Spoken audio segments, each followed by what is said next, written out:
जय राधा माधव कुंज बिहारी। जय राधा माधव कुंज बिहारी। गोपी जन वल्लभ गिरिवरधारी। गोपी जन वल्लभ गिरिवरधारी। यशोदानंदन व्रज जनरंजन। यशोदानंदन व्रज जनरंजन। यमुना तीरावनचारी। यमुना तीरावनचारी। जय राधा माधव कुंज बिहारी। जय राधा माधव कुंज बिहारी। गोपी जन वल्लभ गिरिवरधारी। गोपी जन वल्लभ गिरिवरधारी। यशोदानंदन व्रज जनरंजन। यशोदानंदन व्रज जनरंजन। यमुना तीरावनचारी। यमुना तीरावनचारी। जय राधा माधव कुंज बिहारी। जय राधा माधव कुंज बिहारी।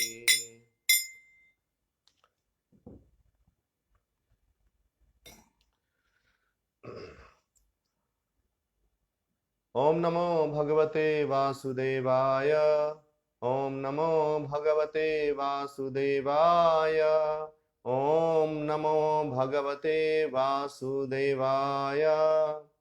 ओम ज्ञानतिमिरन्धस्य ज्ञानाञ्जनशलाकया चक्षुरुन्मिलितं येन तस्मै श्रीगुरवे नमः। श्रीचैतन्यमनोभीष्टं स्थापितं येन भूतले स्वयं रूप कदा मह्यं ददाति स्वपदान्तिकं। वन्देऽहं श्रीगुरौ श्रीयुतापदकमलं श्रीगुरून् वैष्णवांश्च। श्रीरूपं साग्रजातां सहगना रघुनाथान्वितं तं सजीवं साद्वैतं सावधूतं परिजनासहितं कृष्णचैतन्यदेवं श्रीराधा कृष्णपादान् सहगना ललिता श्रीविशाखान्वितांश्च। नमः ॐ विष्णुपादाय कृष्णपृष्ठाय भूतले श्रीमते भक्तिवेदान्तस्वामिन्निति नामिने। नमस्ते सारस्वते देवे गौरवाणी प्रचारिणे निर्विशेषा शून्यवादी पाश्चात्यदेशतारिणे। श्री कृष्ण चैतन्य प्रभु नित्यानंद श्री अद्वैत गदाधार श्रीवासदि गौर भक्त वृंद। हरे कृष्णा कृष्णा कृष्णा हरे हरे। हरे राम राम राम हरे हरे।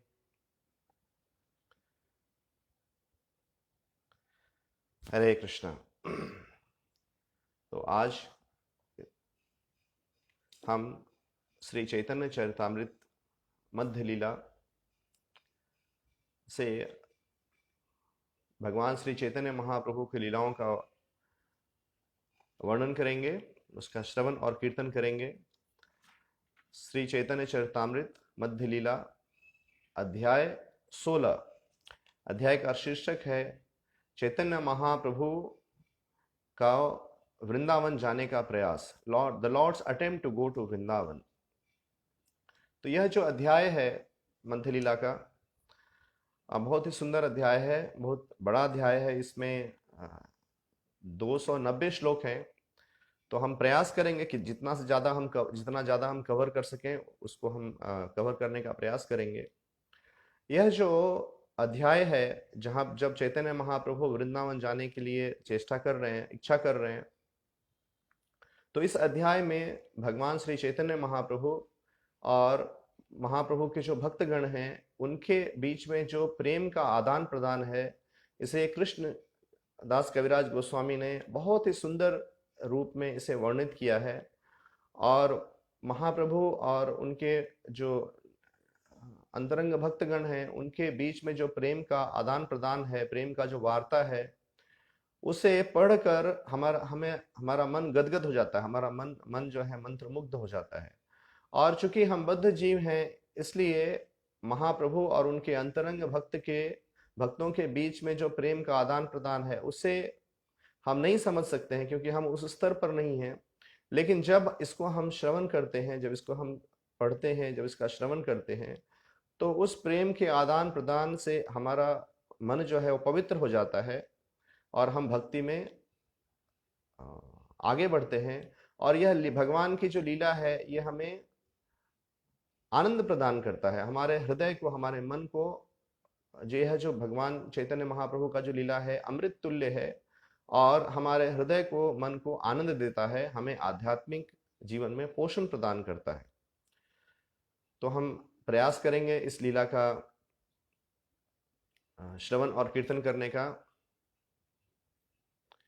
तो यहाँ कृष्णदास कविराज गोस्वामी इस अध्याय को इस सुंदर श्लोक से आरंभ करते हैं। गौड़ोद्यानम गौरमेघ संचन स्वालोकनामृतैः भग भवा भवाग्नि दग्ध जनता विरुद्ध समजीवयत।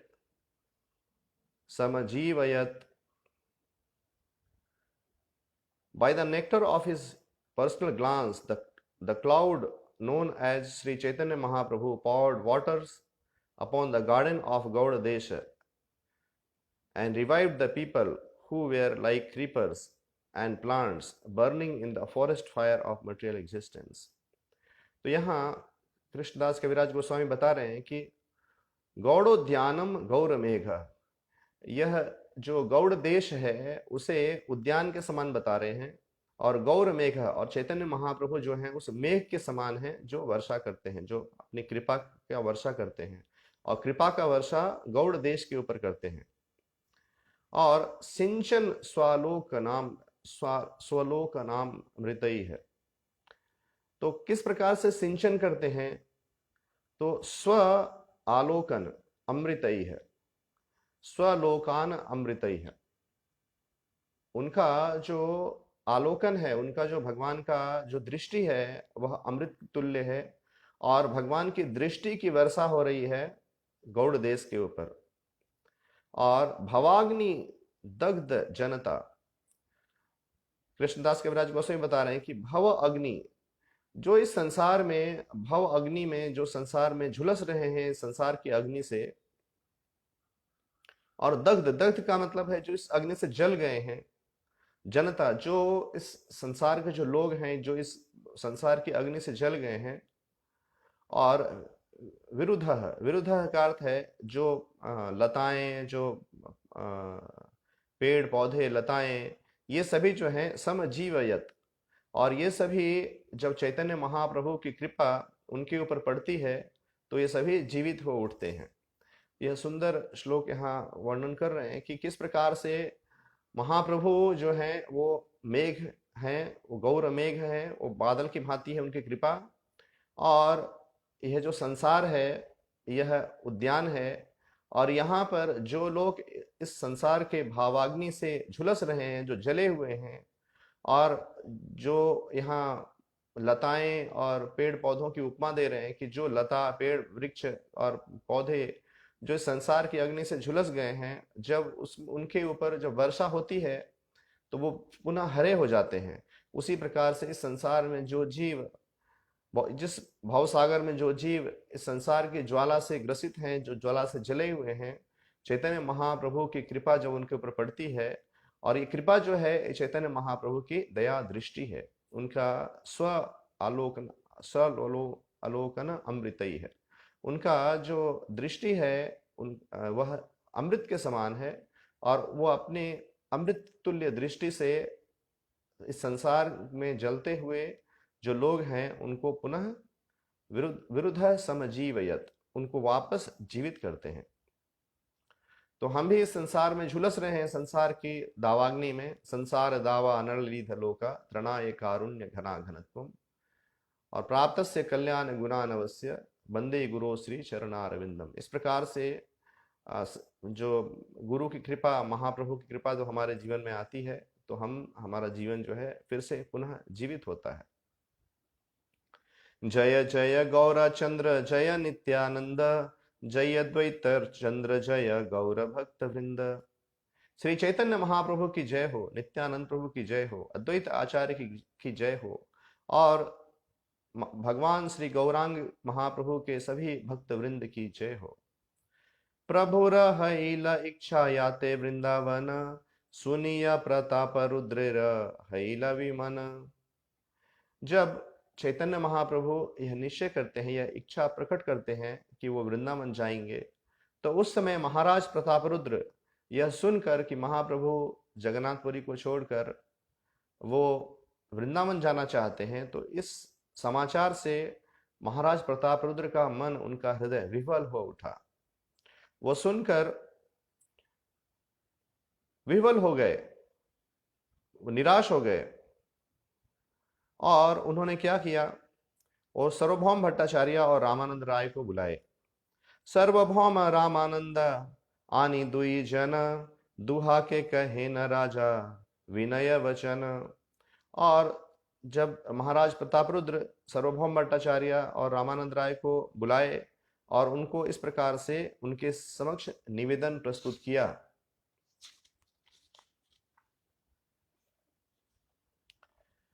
नीलाद्रि छाड़ी प्रभु रमन अन्यत्र याईते, तोमार करह यत्न तहार राखीते। महाराज प्रताप रुद्र ने कहा कि चैतन्य महाप्रभु अब नीलाद्रि, अब जगन्नाथपुरी को छोड़कर कहीं और जाना चाहते हैं, इसलिए आप यत्न करो चैतन्य महाप्रभु को यहीं रखने के लिए। आप यत्न करो कि चैतन्य महाप्रभु जगन्नाथपुरी छोड़कर नहीं जाए। ताहा बिना ए राज्य मोरा नाही भाए, गोसाई राखीते करह नाना उपाय। चैतन्य महाप्रभु के बिना मुझे इस राज्य जो है इसमें मुझे अच्छा नहीं लगता है, इसलिए आप किसी न किसी प्रकार से उपाय करो कि चैतन्य महाप्रभु जगन्नाथपुरी को छोड़कर नहीं जाएं।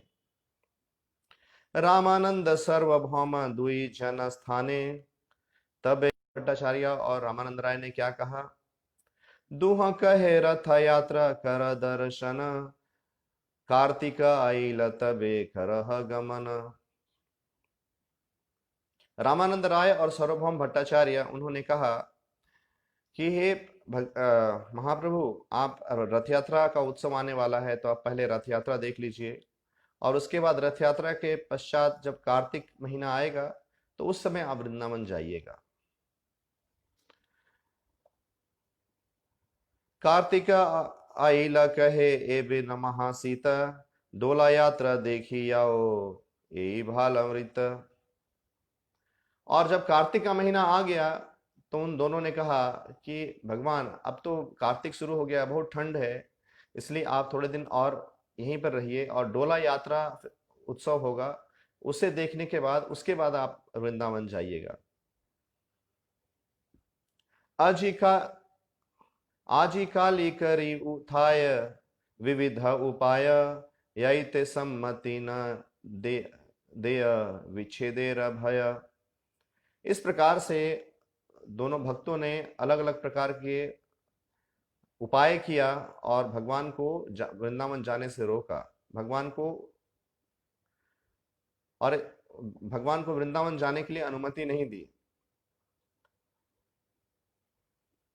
क्योंकि जो भक्तगण थे वो महाप्रभु से विच्छेद नहीं चाहते थे, भगवान महाप्रभु से वो सेपरेशन नहीं चाहते थे, भगवान उनके संग से विच्छेद वो नहीं चाहते थे। यद्यपि स्वतंत्र प्रभु नाहे निवारण, भक्त इच्छा विना प्रभु न करे गमन। जो भी कि चैतन्य महाप्रभु स्वयं ईश्वर हैं, वह स्वतंत्र हैं, उन्हें कोई भी रोक नहीं सकता है, फिर भी चैतन्य महाप्रभु अपने भक्तों के आज्ञा के बिना, अपने भक्तों के इच्छा के बिना वो नहीं जा पा रहे थे। उन्होंने बिना अपने भक्तों की आज्ञा के वो जगन्नाथपुरी छोड़कर नहीं जा रहे थे।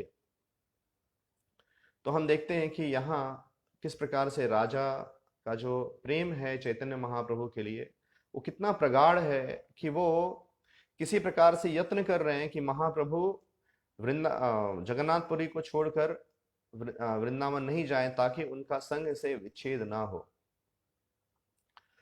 तो यह जो है एक शुद्ध भक्त का प्रेम है महाप्रभु के प्रति।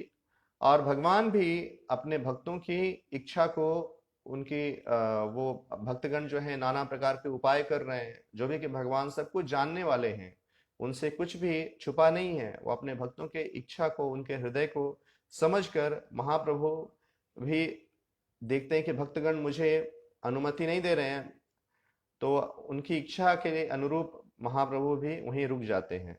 और इस प्रकार से जब भक्त लोग गण कहते हैं कि अभी रथ यात्रा है, रथ यात्रा के बाद जाइएगा कार्तिक में, फिर कार्तिक आ जाता है तो कार्तिक में कहते हैं कि अब ठंड आ गई है, अब आप डोला यात्रा उत्सव जो है उसे देख कर जाइएगा। तो इस प्रकार से स्वतंत्र ईश्वर अपने भक्तों के प्रेम के से वो बंधे हुए हैं, इसलिए अपनी भक्तों की इच्छा के विपरीत महाप्रभु नहीं जाना चाहते हैं।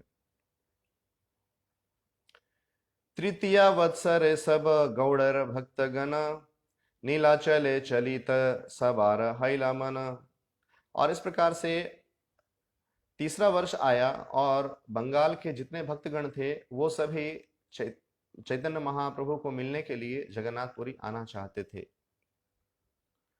सबे मेली गेला अद्वैतेरा आचार्य पासे, प्रभु देखिते आचार्य चलीला उल्लासे। और सभी महाप्रभु से मिलने की इच्छा से सारे जो गौड़ देश के भक्तगण थे, बंगाली भक्त थे, वो सभी अद्वैत आचार्य के घर पर आए और वहां पर उन्होंने अद्वैत आचार्य से कहा कि हमें वृंदावन, हमें जगन्नाथपुरी जाना है महाप्रभु से मिलने के लिए। और इस प्रकार अद्वैत आचार्य भी बहुत प्रसन्न हुए और सभी भक्तों को लेकर वो नीलाचल की तरफ प्रस्थान किए। यद्यपि प्रभुर आज्ञा गौड़े ते रहिते, नित्यानंद प्रभु का प्रेम भक्ति प्रकाशिते, तथापि चलीला महाप्रभु रे अदेखिते, नित्यानंदेर प्रेम चेष्टा के पारिबे बुझिते। नित्यानंद प्रेम चेष्टा के पारे बुझिते। जो भी कि चैतन्य महाप्रभु ने नित्यानंद प्रभु को आदेश दिया था कि आप बंगाल में ही रहो, आप नीलाचल नहीं आओ, बंगाल में रहकर आप वहां प्रचार करो, फिर भी नित्यानंद प्रभु चैतन्य महाप्रभु को मिलने के लिए वो नीलाचल की तरफ प्रस्थान किया। और कृष्णदास कविराज गोस्वामी लिखते हैं कि नित्यानंदेर प्रेम चेष्टा के पारे बुझिते। नित्यानंद प्रभु का जो प्रेम है महाप्रभु के प्रति, उसको कौन समझ सकता है। और बहुत सारे भक्तगण जो हैं वो उनके साथ नीलाचल आने लगे महाप्रभु से मिलने के लिए। इन भक्त में जो नवदीप के जो भक्तगण थे उसमें आचार्य रत्न, विद्यानिधि, श्रीवास, रामाई, वासुदेव, मुरारी, गोविंद, उनके दो भाई राघव पंडित, और इस प्रकार से कुलीन ग्राम के भक्तगण और बहुत सारे नरहरि, श्री रघुनंदन जो श्रीखंड से थे। और कृष्णदास कविराज गोस्वामी बताते हैं कि इतने सारे भक्तगण थे कि कोई उनको गिन नहीं सकता है। शिवानंद से न करे घाटी समाधाना, सवार पालन करी सुखेला या व्याना। और शिवानंद सेन उनके ग्रुप लीडर थे नवदीप के भक्तों का, और वो सब कुछ अरेंज करते थे। जब कहीं टैक्स देना होता तो टैक्स अरेंज करते थे, भक्तों का निवास स्थान अरेंज करते थे, भक्तों के लिए प्रसाद इत्यादि की व्यवस्था करते थे। सवार सर्व कार्य करे न देना वास स्थान, शिवानंद जाने उदिया पथेरा संधान। और शिवानंद सेन भक्तों की प्रत्येक आवश्यकताओं को देखते थे और उनके रहने के लिए, प्रसाद के लिए व्यवस्था करते थे। और उन्हें नीलाचल जाने का जितने भी मार्ग था उनका ज्ञान था उन्हें। और इस साल सिर्फ भक्तगण ही नहीं आ रहे थे, भक्तगणों की जो पत्नियां थी वो भी साथ में आ रही थी। ये वत्सर प्रभु देखिते सब ठकुरानी, चलीला आचार्य संगे अच्युत्य जननी। और इस साल जो भक्तगण थे उनकी पत्नियां ठकुरानी वो भी चैतन्य महाप्रभु को देखने के लिए उस साथ में आई। तो सीता देवी जो अच्युतानंद की माता हैं वो अद्वैत आचार्य के साथ आई। श्रीवास पंडित संगे चलीला मालिनी, शिवानंद संगे चले ताहर गृहिणी। और श्रीवास पंडित उनकी पत्नी मालिनी देवी और श्रीवास पंडित की पत्नी मालिनी देवी और शिवानंद सेन की उनकी पत्नी वो भी अपने पति के साथ महाप्रभु को देखने के लिए साथ में चलने चलने लगी। शिवानंदेर बालक नाम चैतन्य दास, ते हो चली आछे प्रभुर देखिते उल्लास। और चैतन्य दास शिवानंद सेन के पुत्र थे, वह भी उल्लास हर्षित होकर महाप्रभु को देखने के लिए उनके साथ आए। आचार्य रत्न संगे चले ताहार गृहिणी, ताहार प्रेमेरे कथा कहिते न जानी। और चंद्रशेखर आचार्य जिनका आचार्य रत्न कहते हैं वह भी आ रहे थे और उनके साथ उनकी पत्नी भी आ रही थी। और कृष्णदास कविराज गोस्वामी कहते हैं कि मैं चंद्रशेखर आचार्य उनका प्रेम महाप्रभु के जो प्रति है उसको मैं बता नहीं सकता हूं, उसका उल्लेख नहीं कर सकता हूं। सब ठकुरानी महाप्रभु के भिक्षा दीते, प्रभुर नाना प्रिय द्रव्य नीला घर हईते। और सभी भक्तगण जो हैं उनकी पत्नियां महाप्रभु के लिए कुछ कुछ भेंट जो है अपने घर से बनाकर लेकर आ रही हैं। और ये जब नीलाचल जाते थे तो ये सारे भक्तगण और विशेषकर उनकी पत्नियां जो उपहार लेकर आते थे महाप्रभु के लिए, और महाप्रभु उनको पाकर बहुत प्रसन्न होते थे। शिवानंद सेन करे सब समाधाना, घाटी याद प्रबोधि देना सबर वास स्थान। और इस प्रकार से शिवानंद सेन उस जो यात्रा पार्टी है उसका अरेंजमेंट करते थे और सब जगह प्रोटैक्स देते थे, सबको घर प्रदान करते थे, प्रसाद प्रदान करते थे। इस प्रकार से सारा जो अरेंजमेंट है वो सभी करते थे। और इस प्रकार सभी भक्त अत्यंत सुख के साथ उल्लास के साथ महाप्रभु को मिलने के लिए नीलाचल की तरफ प्रस्थान किया। रेमुना आसिया कैला गोपीनाथ दर्शन, आचार्य करीला तहां कीर्तन नर्तन। और जब वो रेमुना के पास आए, रेमुना गांव में आए, तो वहां पर उन्होंने खीरचोर गोपीनाथ जी का दर्शन किया और अद्वैत आचार्य वहां बहुत प्रेम में विह्वल होकर कीर्तन किया और नृत्य किया। नित्यानंदर परिचय सब सेवक स्थाने, बहुत सम्मान आसी कैल सेवक गणे। और जो वहां मंदिर के जितने जो लोग थे, सेवक थे खीरचोर गोपीनाथ जी के रेमुना में, वो सभी नित्यानंद प्रभु को जानते थे, इसलिए उनको लेकर आए और उनको बहुत आदर सत्कार किया और भगवान को वहां पर बिठाया।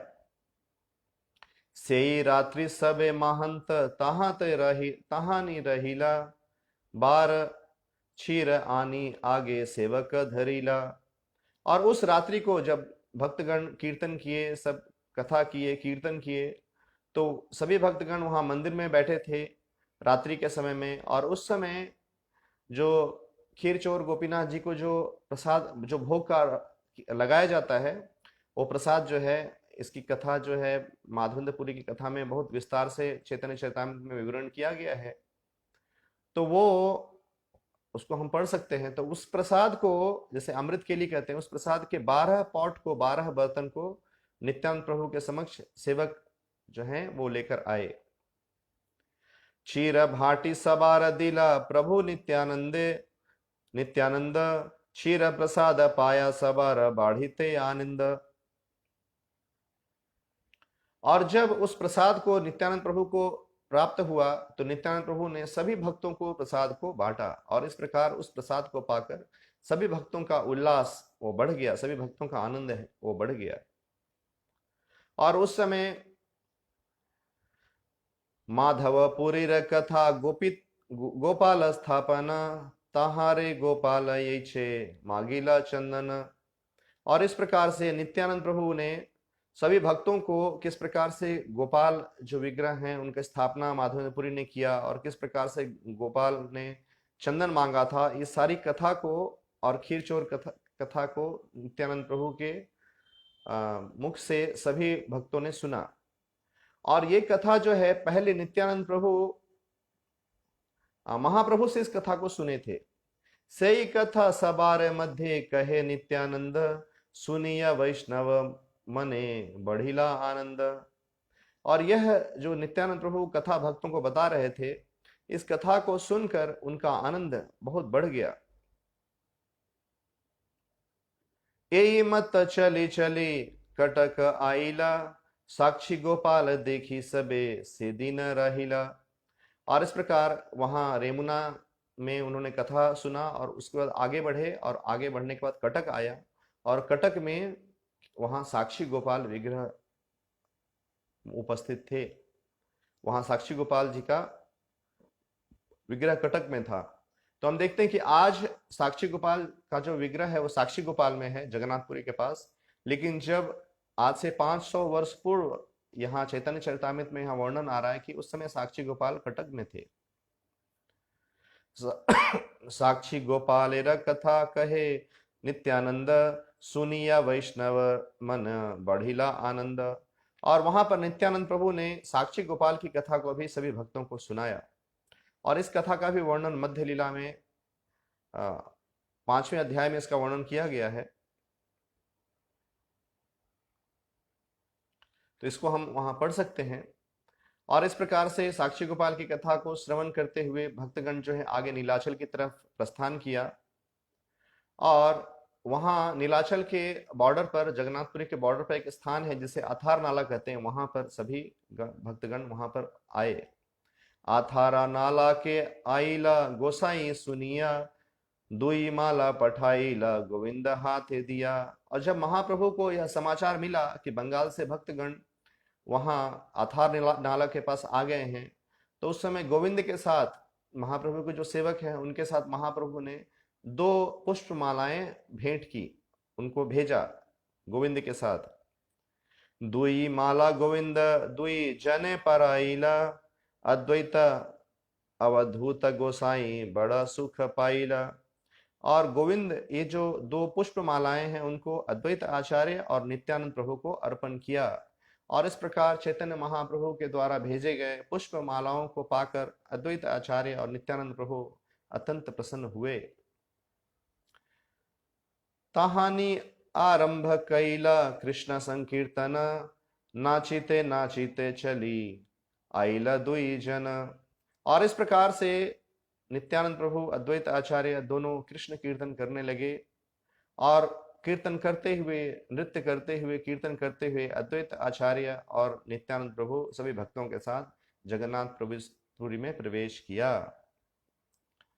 पुनः माला दिया स्वरूपादि निज गण,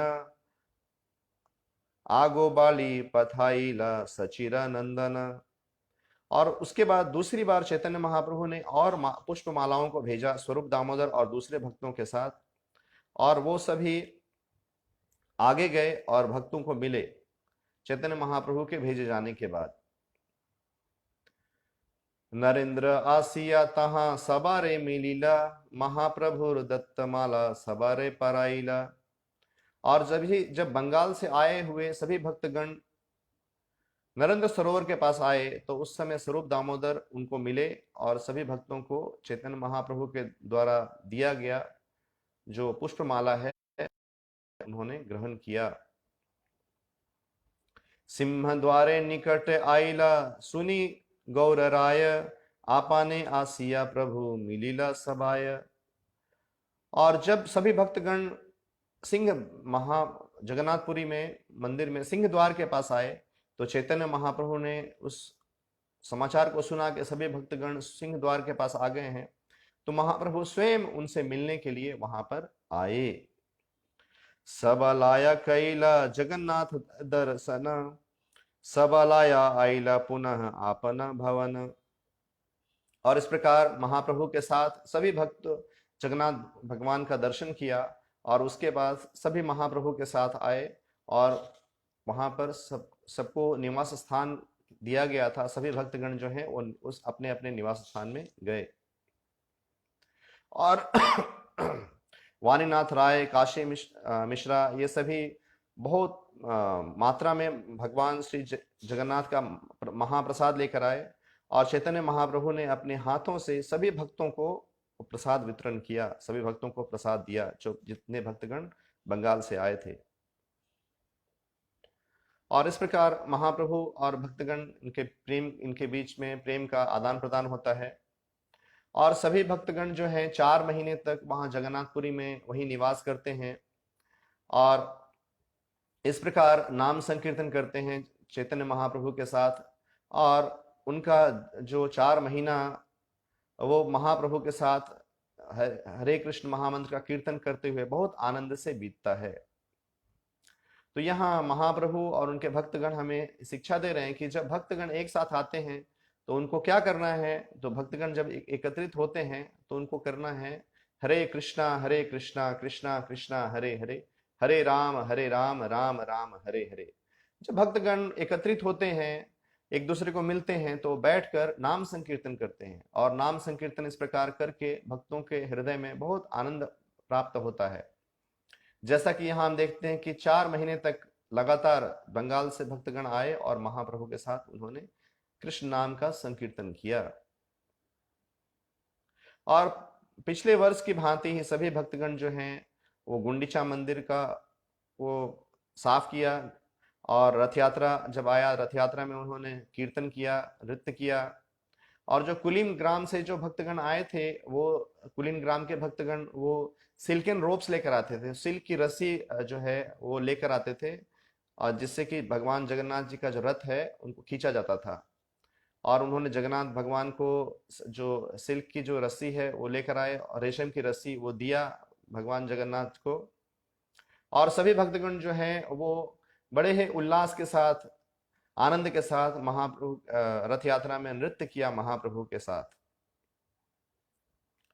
कुलीन ग्रामी पट दोरी जगन्नाथ दिला, पूर्ववत रथ आगे नर्तन करीला, बहु नृत्य करी पुनः चलीला उद्याने, वापी तीरे तहाँ याई करीला विश्रामे। और इस प्रकार से उन्होंने भक्तगण जो है कीर्तन किए, और कीर्तन करते हुए वहां पर जो एक उपवन है वहां पर उन्होंने विश्राम किया। और उस समय एक कृष्णदास नामक नित्यानंद प्रभु के सेवक थे, वो बहुत ही भाग्यवान थे, वो वहां पर आए।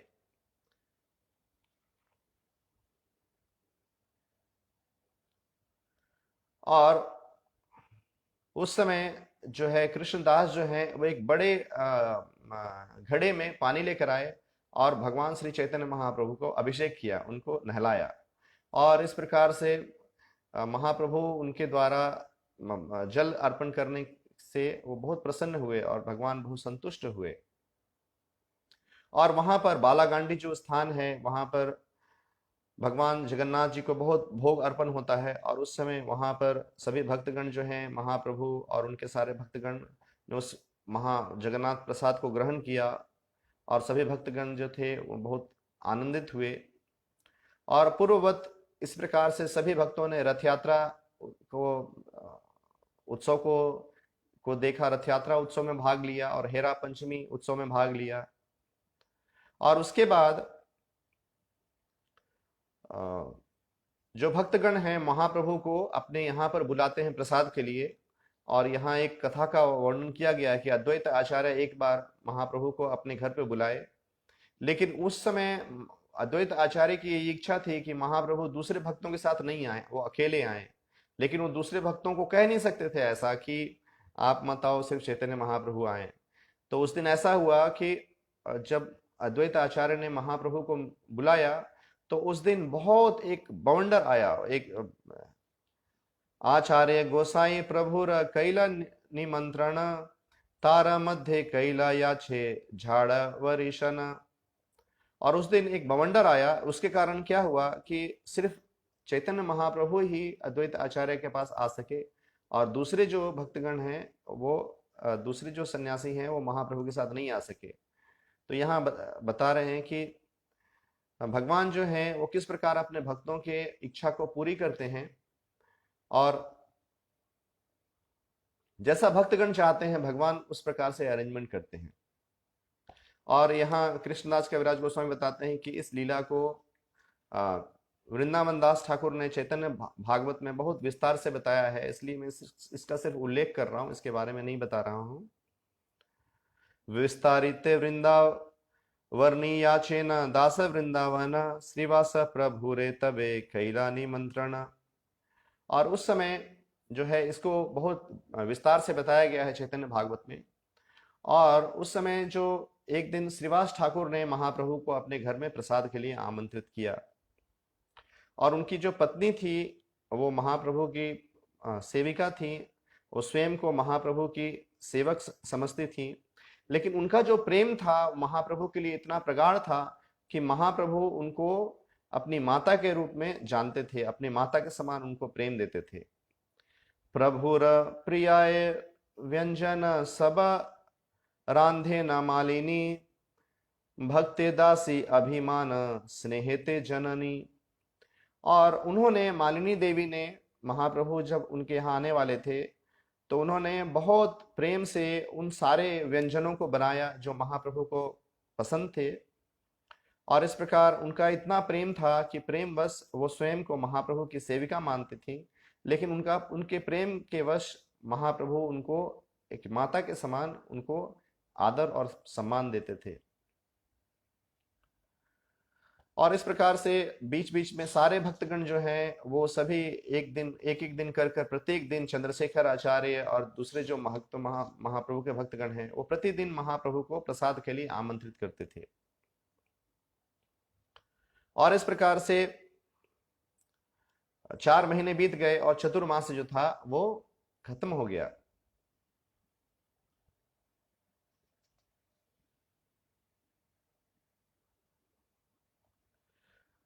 और उस समय उसके बाद महाप्रभु चैतन्य महाप्रभु नित्यानंद प्रभु से कहने लगे कि आप प्रतिवर्ष यहाँ नीलाचल आते हो, प्रतिवर्ष नीलाचल तुम्ही न आसीबा गौड़े रही मोरा इच्छा सफल करीबा।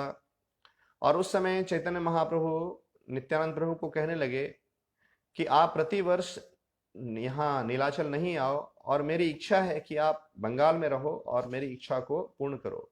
गौड़ रहे मोरा इच्छा सफल करीबा। तो यहाँ पर श्रील प्रभुपाद इस श्लोक में बहुत सुंदर तात्पर्य देते हैं, और वो बताते हैं कि किस प्रकार से जो भक्तगण हैं उनको महाप्रभु की इच्छा जो है उसको पूरी करनी है। यहाँ महाप्रभु कह रहे हैं कि गौड़ रही मोरा इच्छा सफल करीबा। तो भक्तों का यह कर्तव्य है कि महाप्रभु की जो इच्छा है उसको पूरा करना।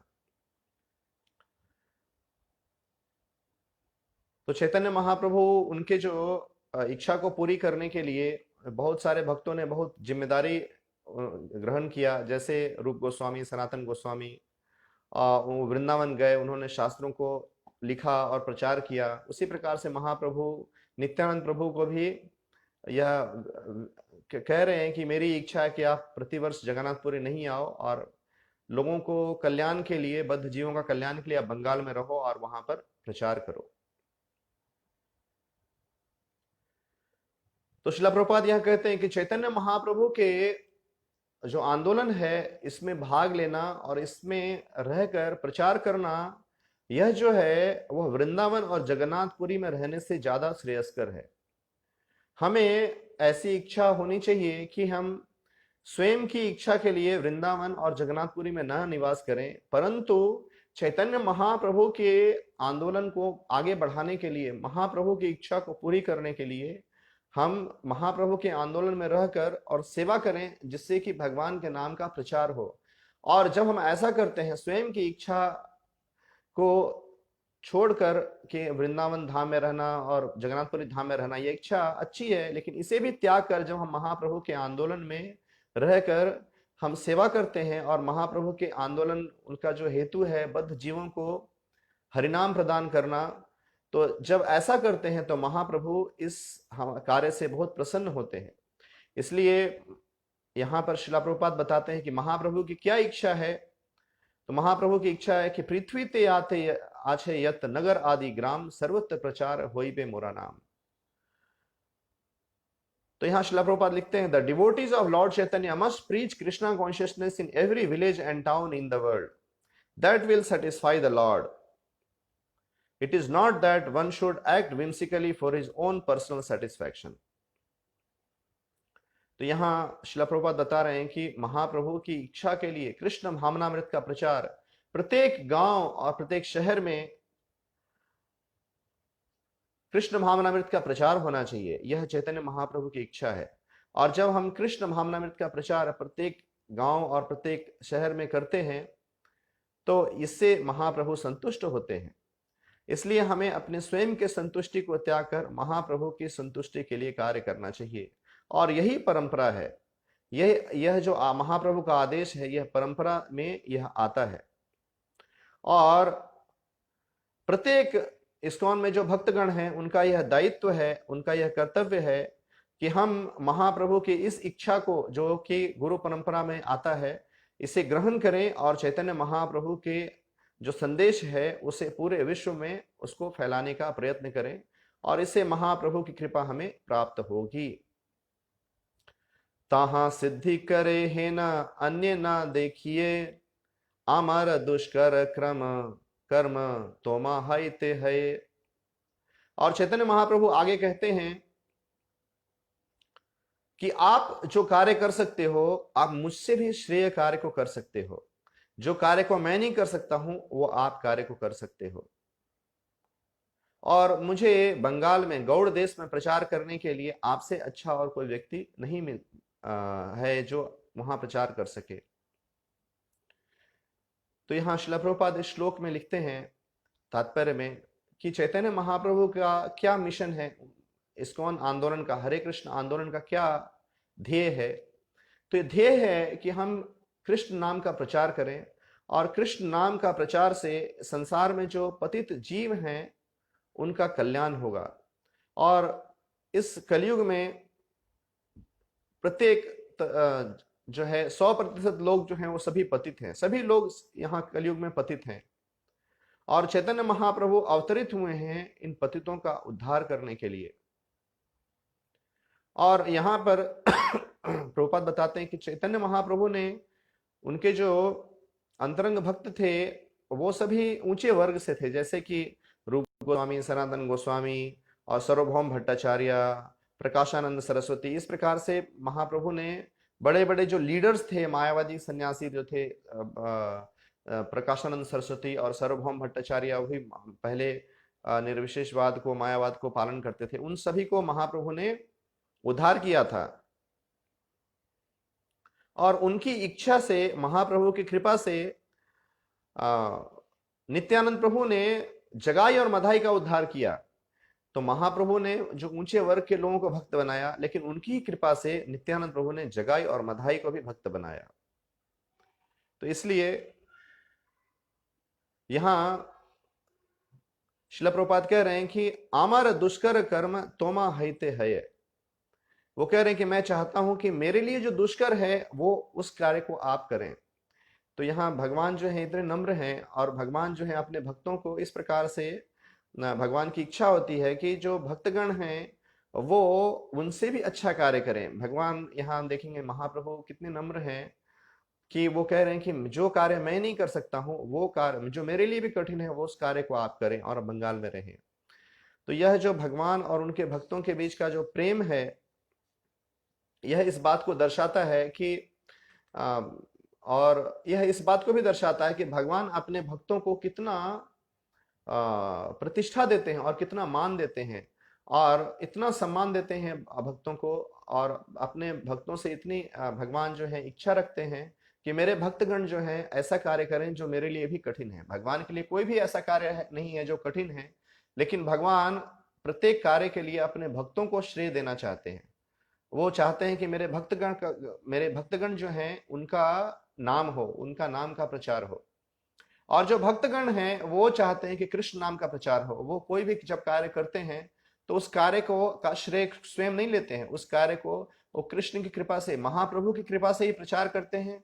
और जब प्रचार होता है तो उसका श्रेय वो महाप्रभु को ही देते हैं. तो यह भगवान और उनके भक्तों के बीच में प्रेम का आदान प्रदान इस प्रकार का है कि भगवान अपने भक्तों को श्रेय देना चाहते हैं और भक्त जो हैं वो भगवान के नाम का प्रचार करना चाहते हैं, उनकी कृपा का प्रचार करना चाहते हैं। और इस प्रकार से अंततः यह जो भगवान के नाम का इस प्रकार से प्रचार होता है। और भगवान के नाम का प्रचार हो, कृष्ण नाम का प्रचार होते देख महाप्रभु को जो है वो महाप्रभु अत्यंत प्रसन्न होते हैं। इसलिए यहाँ श्रील प्रभुपाद कोट करते हैं पद्म पुराण से कि आराधनाम सर्वेसाम विष्णु आराधनाम परम तस्मात् परतरम देवीम तदीया नाम समाशरम। इसलिए जो भगवान के भक्तगण हैं, यहाँ शिव जी बताते हैं पद्म पुराण में कि आराधना नाम सर्वेशाम विष्णु आराधनाम परम, सभी की आराधनाओं में भगवान विष्णु की आराधना सबसे ऊंची है। और तस्मात् परतरम देवीम तदीया नाम समाचरम, उनसे भी ऊंची जो आराधना है वह जो है वो उनके भक्तों की आराधना है। तो ये जो वैष्णव होते हैं उनकी आराधना करना, एक वैष्णव की उनके गुणों का गुणगान करना, यह जो है यह आराधना भगवान की आराधना से ही श्रेयस्कर है। और भगवान के जो तदिया नाम है, जो भगवान के आश्रित जो भक्तगण हैं वो क्या करते हैं, तो वो हमेशा कृष्ण नाम का कीर्तन करते हैं। और ऐसे भक्तों की सेवा हम किस प्रकार से कर सकते हैं, तो ऐसे भक्तों की सेवा हम कर सकते हैं उनके वाणी का, उनके वचन का, उनके आदेश का पालन करके। जब उनके आदेशों का हम पालन करते हैं तो वह उनके प्रति श्रद्धा है, वह उनके प्रति सेवा हम इस प्रकार से दर्शा सकते हैं। तो हम यहाँ देखते हैं कि किस प्रकार से भगवान अपने जो भी वो कार्य करते हैं, सेवा करते हैं उनके आंदोलन में, तो भगवान उनको श्रेय देना चाहते हैं। और भगवान जो भक्तगण हैं वो सेवा का श्रेय वो कृष्ण को देना चाहते हैं। और श्रील प्रभुपाद यहाँ उदाहरण देते हैं, हनुमान जी का उदाहरण देते हैं। और किस प्रकार हनुमान जी ने भगवान श्री रामचंद्र की सेवा में बहुत पराक्रमी कार्यों को उन्होंने संपन्न किया।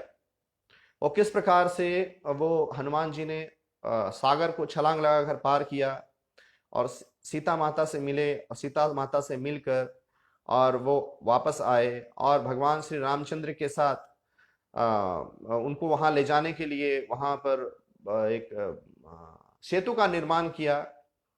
और इस प्रकार से उन्होंने बहुत बड़े बड़े हरकुलियन टास्क को किया। और जब भगवान हनुमान जी को उनका गुणगान करते हैं तो हनुमान जी कहते हैं कि श्री रामचंद्र ये आपकी कृपा से संभव हुआ है।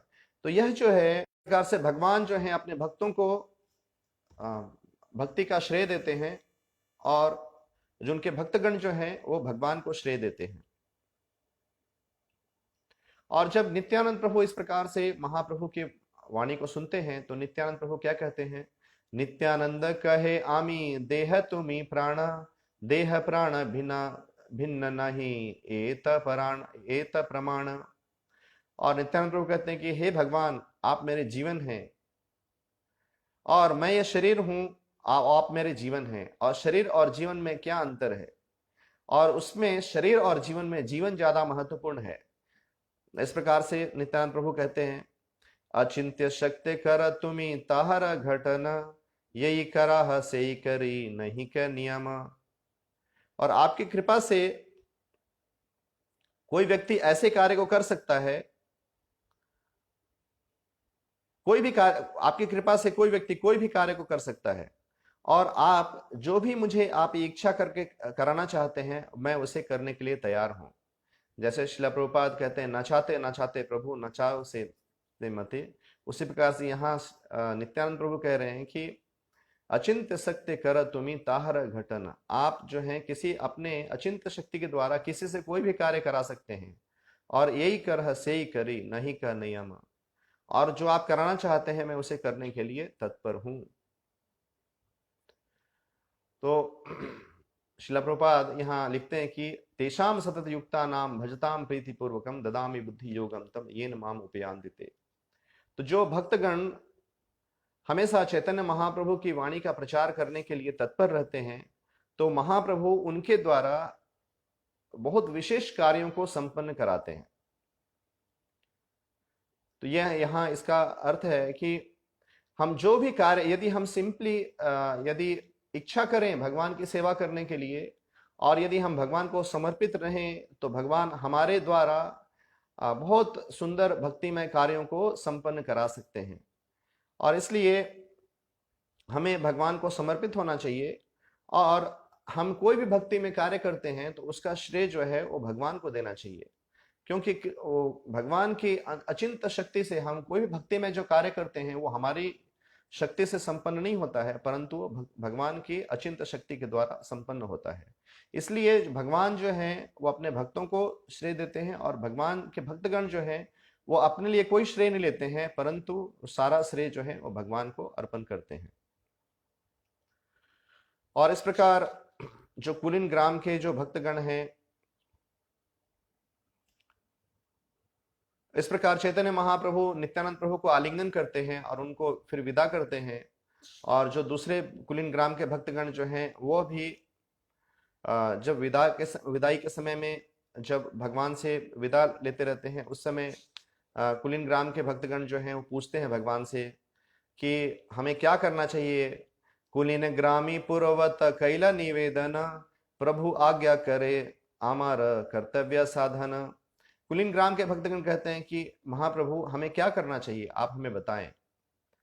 तो महाप्रभु कुलीन ग्राम के जो भक्तगण हैं प्रत्येक वर्ष महाप्रभु से जब विदा होते थे उस समय प्रश्न पूछते थे।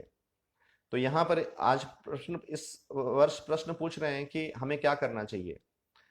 तो महाप्रभु बहुत सुंदर कहते हैं, प्रभु कहे वैष्णव सेवा नाम संकीर्तन, दुई कर शीघ्र पावे श्री कृष्ण चरण। तो महाप्रभु कहते हैं कि प्रभु कहे वैष्णव सेवा नाम संकीर्तन, दुई कर शीघ्र पावे श्री कृष्ण चरण। महाप्रभु कह रहे हैं कि आप वैष्णव सेवा कीजिए, वैष्णव भक्तों की सेवा कीजिए और कृष्ण नाम का संकीर्तन कीजिए। यदि आप इस प्रकार से करेंगे तो आप अत्यंत शीघ्र भगवान श्री कृष्ण के चरण कमलों को प्राप्त करेंगे। और उसके आगे कुलीन ग्राम के जो भक्तगण हैं वो और प्रश्न पूछते हैं, तेहो कहे के वैष्णव की तार लक्षण, तबे हासी कहे प्रभु जानी तार मन। तो कुलीन ग्राम के जो भक्तगण थे उन्होंने पूछा कि वैष्णव कौन है और उनका क्या लक्षण है। और इस प्रकार महाप्रभु उनके भक्त जो कुलीन ग्राम के भक्तगण हैं उनके मन को समझकर महाप्रभु मुस्कुराए और उन्होंने उत्तर दिया। तो जो कुलीन ग्राम के भक्तगण जो हैं वो प्रतिवर्ष आते थे शिवानंद सेन के साथ महाप्रभु को मिलने के लिए, और प्रतिवर्ष वो प्रश्न पूछते थे।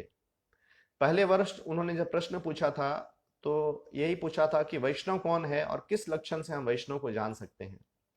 तो उस वर्ष महाप्रभु ने बताया था कि वैष्णव वो है जो कृष्ण का नाम लेता है। यदि कोई व्यक्ति एक बार भी कृष्ण का नाम लेता है, हरे कृष्णा कृष्णा कृष्णा हरे हरे, हरे राम राम राम हरे हरे, एक बार भी कोई कृष्ण का नाम लेता है तो वह व्यक्ति वैष्णव है। और दूसरी वर्ष उसी प्रश्न को दोबारा पूछते हैं और पूछते हैं कि तेहो कहे के वैष्णव के तार लक्षण, वैष्णव कौन है और उसका लक्षण क्या है। तो महाप्रभु कहते हैं, कृष्ण नाम निरंतर याहार वदने, से वैष्णव श्रेष्ठ भज तहार चरणे। कृष्ण नाम निरंतर याहार वदने, वैष्णव वो है जिसके मुख से प्रतिक्षण निरंतर कृष्ण नाम का उच्चारण होता रहता है। जो भक्त जो वैष्णव प्रतिक्षण निरंतर कृष्ण नाम का उच्चारण करता रहता है, वह जो वैष्णव है वो वैष्णव श्रेष्ठ है। से ही वैष्णव श्रेष्ठ भज ताहर चरण।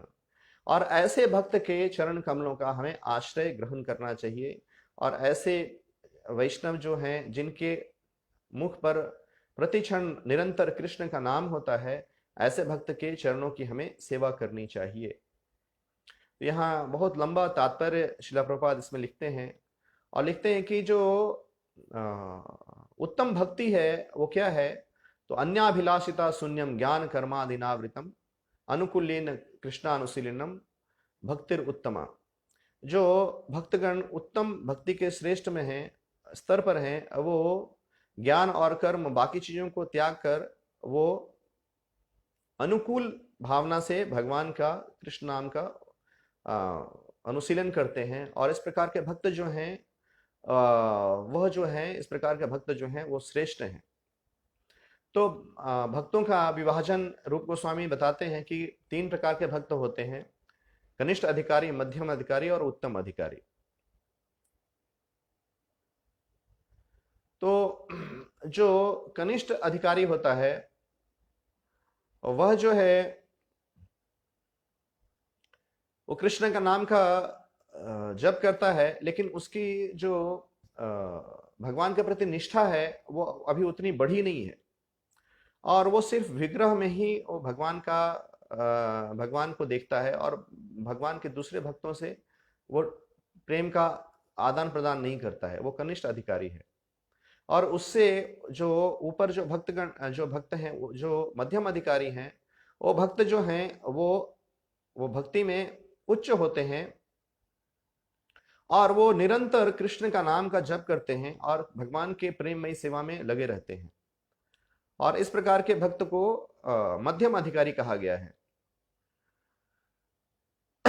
और जो मध्यम अधिकारी होता है वो भक्त जो है वो भगवान के नाम का प्रचार करता है। और इस प्रकार मध्यम अधिकारी के भक्त के संग से एक जो कनिष्ठ भक्त है वह भी ऊपर, उनके संग से वो भक्ति में ऊपर उठ सकता है। और यहाँ शिला प्रभुपाद बताते हैं कि ये जो यहाँ बता रहे हैं कि कृष्ण नाम निरंतर यहाँ वदने, तो जो अंतर शब्द का अर्थ है, अंतर शब्द का अर्थ है कि अंतर को शरीर भी कहा गया है। ये शरीर जो है यह आत्म सेल्फ रियलाइजेशन, आत्म साक्षात्कार में यह बाधा है, क्योंकि शरीर से उत्पन्न जो इंद्रिय भोग जो है यह हमेशा जीव को लालायित करता रहता है, और इस प्रकार से इंद्रिय भोग में लालायित रहने के कारण व्यक्ति जो है वह आत्म साक्षात्कार के पथ पर आगे नहीं बढ़ पाता है। तो इसे भी हमें त्यागना है ताकि हम कनिष्ठ अवस्था से ऊपर उठ सके। और दूसरा जो कनिष्ठ अवस्था में जो जीव को रखता है वह अंतर कौन है? तो वह अंतर जो है वह पैसा है, मनी। तो यदि हम धन को भगवान के सेवा में नहीं उपयोग में लाएंगे तो वह भी हमारे लिए एक बाधा उत्पन्न होती है। और अंतर का अर्थ यह भी है, वैसे लोग जो कृष्ण भावनामृत में नहीं है, जो व्यक्ति कृष्ण भावनामृत में नहीं है और संसारी चीजों में वो पड़े हुए हैं, ऐसे व्यक्तियों का अगर संग लेंगे तो वह भी हमें भक्ति में बाधा उत्पन्न करेगा। तो इस प्रकार हमें जो है यदि कोई व्यक्ति यह समझता है कि जो गुरु हैं वो एक साधारण व्यक्ति हैं, और यदि कोई व्यक्ति ये समझता है कि कोई वैष्णव जो है ये किसी देश का है, ये किसी जाति का है, वैष्णव नरमति, इस प्रकार से यदि कोई व्यक्ति उसकी ऐसी भावना है, चरणामृत को ये समझता है कि वो साधारण जल है, तो इस प्रकार का जो व्यक्ति है उसे ज्ञान नहीं है, और ऐसे व्यक्ति के संग को हमें त्याग देना चाहिए, क्योंकि ये सभी भगवान के नाम का अपराध उत्पन्न करने वाला है। और इन सभी चीजों को जब हम त्याग कर और हम भक्ति करते हैं तो हम धीरे धीरे भगवान के श्रद्धा में हम धीरे धीरे आगे बढ़ते हैं। और इसे यहाँ श्रीमद् भागवतम में भी बताया गया है कि ईश्वरे तद अभिनेषु बालेषु दिवसेषु च प्रेम मैत्री कृपोपेक्षा ये करोति समध्यमा। जो भगवान का जो मध्यम अधिकारी भक्त है वह क्या करता है? तो भक्तों के साथ प्रेम करता है और भगवान की सेवा करता है, भक्तों के साथ प्रेम मैत्री करता है, और वो जो भगवान के ईर्ष्यालु व्यक्ति हैं उनको त्यागता है, और जो व्यक्ति निर्दोष हैं उन व्यक्तियों को दया करता है। यह मध्यम अधिकारी का लक्षण है। श्रद्धावान जन है भक्ति अधिकारी, उत्तम मध्यम कनिष्ठ श्रद्धा अनुसारी। और इस प्रकार से अपनी निष्ठा और श्रद्धा के अनुसार 3 प्रकार के उत्तम मध्यम कनिष्ठ भक्त होते हैं। शास्त्र युक्ति नहीं जाने दृढ़ श्रद्धावान, मध्यम अधिकारी से ही महाभाग्यवान। तो जो मध्यम अधिकारी है वो महाभाग्यवान है, क्योंकि वह कनिष्ठ अवस्था से ऊपर उठा हुआ है, और धीरे धीरे मध्यम अधिकारी जो है उत्तम अधिकारी के स्तर पर आता है, जहां पर कि सभी जीवों को भगवान का अंश मानता है और सबको अपनी कृपा वो देते हैं। और इस प्रकार के मध्यम अधिकारी जो है और उत्तम अधिकारी उनका संग करके जो कनिष्ठ अधिकारी भक्त है वह भक्ति में ऊपर उठते हैं। और इस प्रकार से प्रतिवर्ष कुलीन ग्राम से जो भक्तगण आए, उन्होंने अलग अलग प्रश्न पूछा प्रत्येक बार, और उनके प्रश्न को सुनकर महाप्रभु ने अलग अलग प्रकार के वैष्णवों के बारे में वर्णन किया। और इस प्रकार से चैतन्य महाप्रभु ने यह भी बताया कि उत्तम अधिकारी, उत्तम भक्त कौन है। यहार दर्शन मुखे ऐसे कृष्ण नाम, तहार जानी है तुम्ही वैष्णव प्रधान। चैतन्य महाप्रभु ने कहा कि उत्तम वैष्णव वो है, यहार दर्शन मुखे ऐसे कृष्ण नाम, ताहर जानी है तुम्ही वैष्णव प्रधान। चैतन्य महाप्रभु ने कहा कि वैष्णव उत्तम वो है जिनके सिर्फ दर्शन मात्र से, जिनकी उपस्थिति मात्र से जीव कृष्ण नाम का संकीर्तन करने लगते हैं। तो यहां इसमें बहुत लंबा श्रील प्रभुपाद ने तात्पर्य दिया है, और हम इस बात को, इस श्लोक को हम समझ सकते हैं कि किस प्रकार श्रील प्रभुपाद इस प्रकार के वैष्णव हैं जिनकी उपस्थिति मात्र से लोग जो हैं वो कृष्ण नाम का कीर्तन करने लगे और कृष्ण का भक्त बनने लगे। चैतन्य, ये जो इस प्रकार के वैष्णव हैं, आचार्य हैं श्रील प्रभुपाद, जो कृष्ण का नाम लेकर अमेरिका गए, पाश्चात्य जगत में गए, और पाश्चात्य जगत में श्रील प्रभुपाद जी के संग से, उनकी उपस्थिति मात्र से जो वैसे लोग जो नाना प्रकार के पाप युक्त जीवन में, उनका जीवन पाप युक्त ग्रसित था, पापमय था, और वैसे लोग जब श्रील प्रभुपाद जी के संघ में आए तो वो पवित्र हो गए। क्योंकि इस प्रकार के जो जिस जिस प्रकार के वैष्णव का यहाँ वर्णन महाप्रभु कर रहे हैं, यह वैष्णव जो हैं, ये सारे लक्षण श्रील प्रभुपाद जी के व्यक्तित्व में, उनके जीवन में उपस्थित था। और श्रील प्रभुपाद जी के संग से वैसे लोग जिनका जीवन पापाचार से युक्त था, वो सभी पाप मुक्त हो गया उनका जीवन, और वो कृष्ण का नाम जप करने लगे, वो कृष्ण के भक्त बने। तो ऐसे भक्त जो हैं श्रील प्रभुपाद, उनकी वाणी का हमें सेवा करने का, उनका संग का सेवा करने का, उनका संग प्राप्त करने का अवसर हमें प्राप्त हुआ है। हम श्रील प्रभुपाद जी के संग, उनके शास्त्र के माध्यम से हम प्राप्त कर सकते हैं। श्रील प्रभुपाद जी के जो लेक्चर्स हैं उनको हम श्रवण करके उनका संग ले सकते हैं।